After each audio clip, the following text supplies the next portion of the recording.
Bonjour à tous, Eric Jardin de l'Académie Aikido. Donc, je suis très heureux de vous retrouver aujourd'hui. J'espère que vous allez bien. Donc aujourd'hui, un petit tuto sur les push-ups, les pompes, comment bien faire les pompes. Les pompes sont pour moi très intéressantes de travailler au poids de corps, restent très fonctionnelles et surtout on peut réellement travailler la perception, ce qui est plus difficile à faire avec un poids. Donc l'intérêt des pompes, c'est que si vous êtes bien dans le domaine perceptif, si vous ressentez bien ce que vous faites, vous arrivez à bien localiser les bons muscles, vous arrivez à bien régler votre position.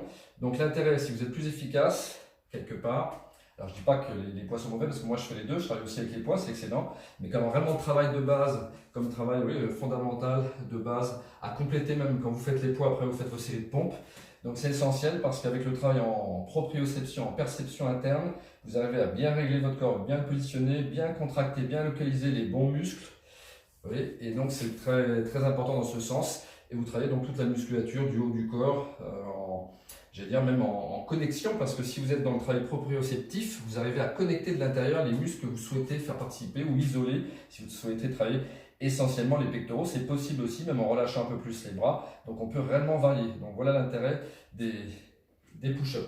Alors comment bien faire les push-ups?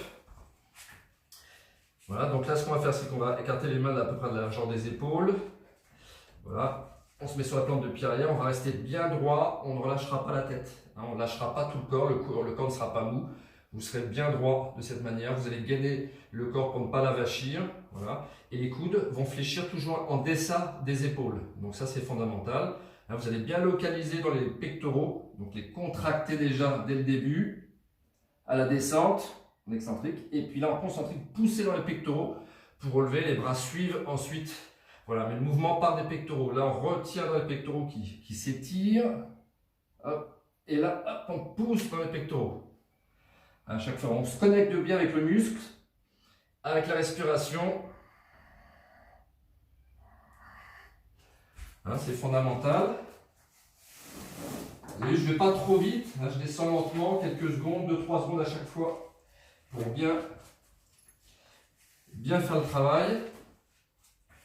Je refais ce côté-là pour que vous puissiez bien voir. Voilà, on n'est pas comme ça, on décambre, on rentre un petit peu le ventre, on contracte les abdominaux, on tord le corps. Voilà, et hop. Là, les pectoraux, poussent dans les pectoraux à chaque fois.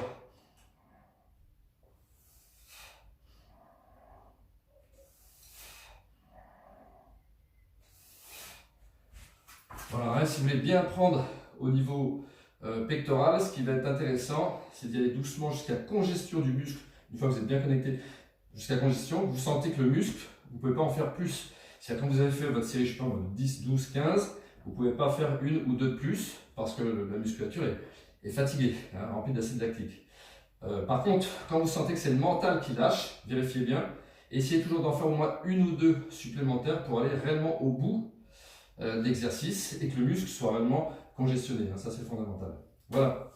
Allez, je vous remercie. N'hésitez pas à vous abonner, à partager cette vidéo. Mettez un pouce. Bonne soirée, à plus tard.